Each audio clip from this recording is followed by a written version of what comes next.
Hey, this is attorney Elizabeth Potts-Weinstein, and today we're going to be talking about how to legally work from home. Specifically, 3 things you need to consider.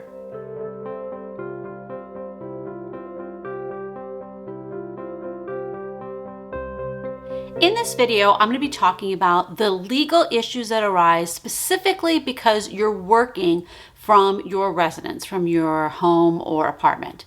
I'm not going to be talking about business licenses. I covered that in a different video. And this video really is applying for people who have some kind of business or side gig, but some of the issues may also apply to employees who work from home.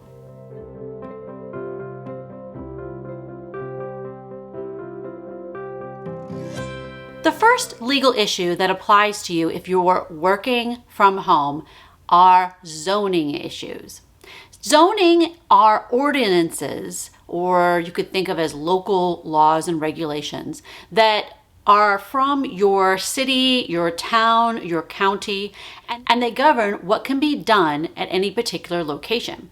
So what happens is that city, town, or county divides up the land and says these areas are residential, these areas are commercial, these areas are industrial. And they even go into more specificity. So residential areas can be R1, for example, that may be for single family homes, or R2 that for apartment buildings.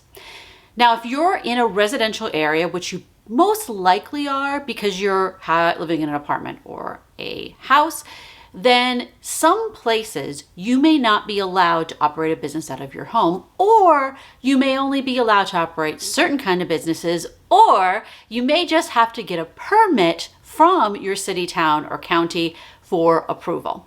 So the first thing that you need to do is figure out what zone you're in. You may already know because it may be on the documents when you bought your house, but if you don't know, or if you live in an apartment, this is something that you should research. You can usually find this by going on the website for your local city, town, county, and they'll have maps and even sometimes a search bar for you to put in your address and find out what zone you're in. The next thing you need to do is look at your local ordinances. When you look at those ordinances, you're going to find out what are the rules for your zone. Now, maybe you live in a loft, and in that loft area, it's both residential and business, and so you're totally fine. However, if you live in a residential area, you need to find out if you're allowed to have a business. In some places, you're actually not allowed to have a business in your home at all. Sometimes people still operate businesses out of their home, but they have to fly under the radar if they're going to do that.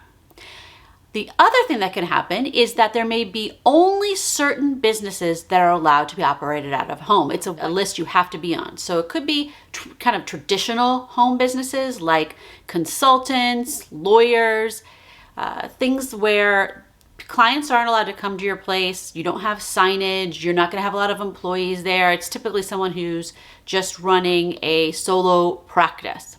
This next thing that can happen is that they can have a list of businesses that are not allowed, and then all the other businesses are. So those will typically be things that attract a lot of clients and customers, have a lot of noise, could have air pollution. Refinishing furniture is a lot of times on a list. You might be thinking about that as a hobby business or a home business, but in many places that's not allowed to do at your home because they don't want fumes or the threat of things catching on fire. A lot of times you can also not have businesses that seem to attract a lot of customers because they don't want anyone to take up all the parking on a residential street. The third is that they allow businesses, usually with a permit, but they have very specific rules what you're allowed or not allowed to do. I talked a little bit about this already. So they may have things like you're not allowed to have signs, or if you have signs, they can only be a certain tiny size, or you're not allowed to have any clients to your home, or if you do, or you're allowed to have clients, but only one client at a time, or only 2 people at a time, or only 1 car parked at a time. Maybe you can only have a certain amount of square footage. Maybe you can work from home by yourself, but you can't have any employees who don't live there too. The last aspect is you need to check if you need to get a home occupation permit. Sometimes this is attached to your business license, and sometimes it's a completely separate document. In some cases, it's just a form you need to file and a fee you need to pay. In other cases, they actually come out to your house and inspect your property. And in some cases, you have to have your landlord sign off on it to give permission. So let's look at some municipal code provisions or ordinances so you can understand how they look and how to figure out if they apply to you. This is the municipal code for Escondido, California, which is a town in California, in Southern California specifically. And you go to the zoning and then you go to home occupations. There's different categories of home occupations. They have minor home occupations, and there's a list of what's included, and they have major home occupations. Most of you probably have minor ones, so let's go in there and look at that. A minor home occupation permit is required in Escondido, and it's not as hard to get as a major one, but there's a bunch of rules that apply if it's a minor home occupation. So you can't have employees. It can only be 25% of the total floor area. The inventory and supplies cannot be more than 50% of your area. You can't do structural alterations. You can't have any signs except where specifically required by law, like signs about that are for parking and stuff on the street, things like that. Your residential address cannot be used in any advertising. This is something that, generally speaking, I recommend that you don't use your residential address in any of your business stuff, except where you're legally required to do so. You should get some kind of business address to use just for safety purposes. It could be a PO box. It could be from a UPS store. There's virtual place addresses that you can get online. There's so many solutions now to get an address that's not your home or apartment, so you can avoid people just randomly showing up when that's not appropriate. And of course, it avoids legal issues too. So there'll be all kinds of rules in most places for what you're allowed or not allowed to do. And of course, you also need a business license. Don't forget that you need both a business license, I'll link to that video again, and a home occupation permit. And it's from the same city, so they're most likely going to tell you if you only got one and not the other, but make sure that you're addressing both of those issues. Next, we're going to look at a guide from San Jose, California, which is a much, much bigger city. And San Jose has a specific guide for operating a business in your home. They define what home occupation is, which is any business or commercial activity that you have from your home. You don't have to have a permit there, but you do have to have what they call business tax registration, which is a business license, and you also have to comply with a bunch of rules. So for example, only 2 clients are permitted in your dwelling at any one time. The only employees can be people who live there. If you have a cottage food operation, this is something that you need to really look into.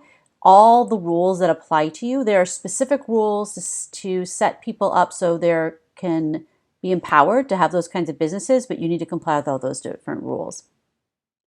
So one of the issues is that you cannot use a carport or a yard to store your inventory or to do the work.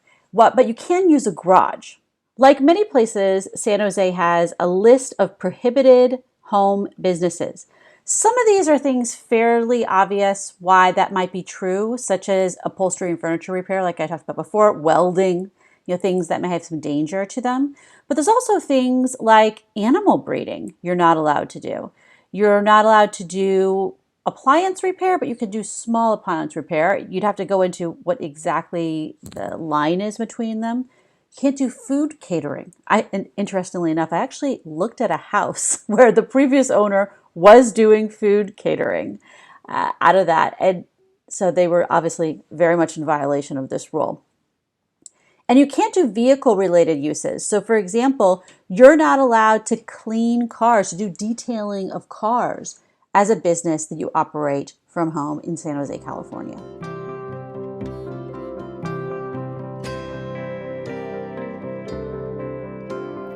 The second legal issue that can arise from working from home is with your landlord or homeowners association.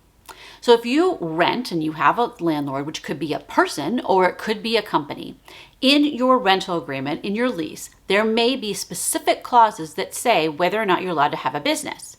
And you need to think about if you're going to violate your rental agreement or lease and do a business anyway, because they can use that as a cause to kick you out. Also, they may specifically define business and say what kind of activities you're not allowed to have.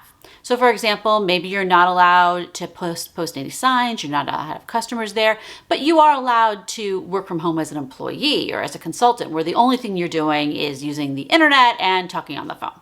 Also be aware that if you're in a place where your landlord has to sign off on your home occupation permit, if your landlord expressly doesn't allow businesses, then you're not going to get that signature. I want to give you a couple examples of leases so you can see the kind of language that is included in a rental agreement or a lease for an apartment or house. This is just a generic lease, and this one is somewhat vague. It says use of the premises. You can only use it as a single family residence.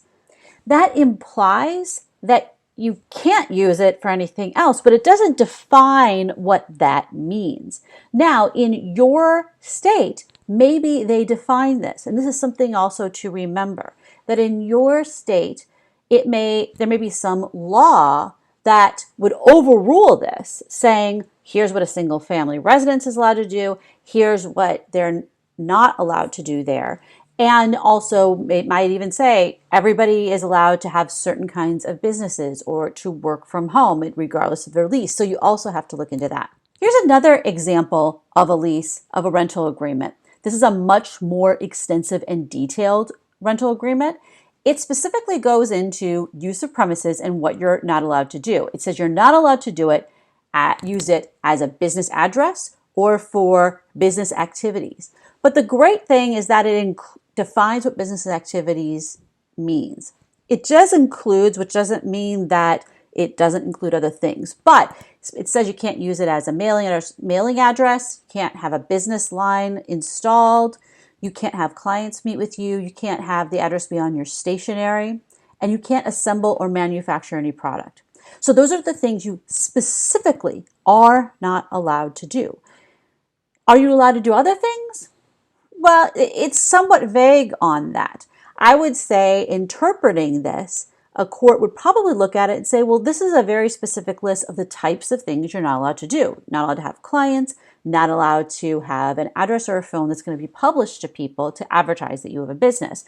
However, if you're just working from home and you're on Zoom or using your telephone, sending emails and things like that, perhaps that's not included. But it is important to be aware that if your landlord goes into this much detail about you having a business from home, you're going to need to be really careful, because under this rental agreement, any violation of this clause is a material and incurable breach of the lease, and they can kick you out with 3-day notice. If you own your home and you're part of a homeowners association in your area, you got to look at all those documents, which tend to be a huge number of pages, to see if there's anything about having a business from home or working from home. It may be silent on the issue. Sometimes they haven't even addressed that, or they may have all kinds of specific rules. Also, they probably have rules that don't specifically apply to a business, but do in a way. Like they may have rules about signs, for example, or parking. And while that applies to situations generally, it also applies to your business. For homeowners agreements, they are varying and they can have a lot of rules. For example, this is a template from the California Association of Homeowners Associations, and they have some rules to protect the common area, like you're not allowed to climb trees, and you're not allowed to climb walls and fences and things like that. But also, business usage of any home is strictly limited to phone activity. Now, I would guess that this would be interpreted to be phone activity and internet, because why would that be any different? But it doesn't actually say one way or the other.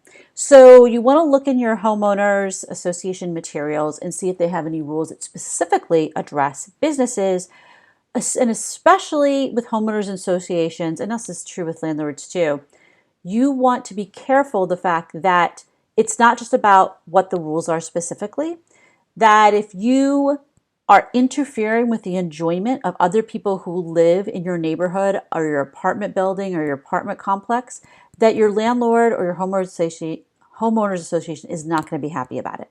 So signs, parking, people coming to your place all the time, these are the kind of issues that are going to really make other people upset, and they're going to report you, and then you're going to get in trouble.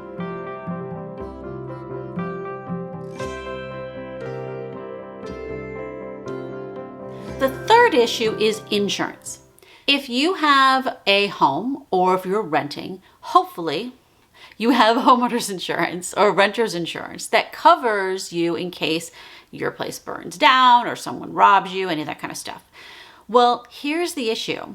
They may drop your coverage completely or just not cover any damage that is due to your business. So they're not going to cover something if you have a customer who comes in and buys something from you and they slip and fall and break their leg on the ice in front of your house because they were there for business purposes, not to visit you socially.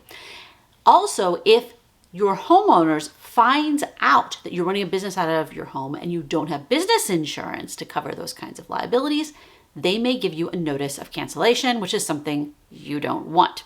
So to deal with this issue, you want to look at your homeowner or rental insurance policy to find out if businesses are specifically excluded.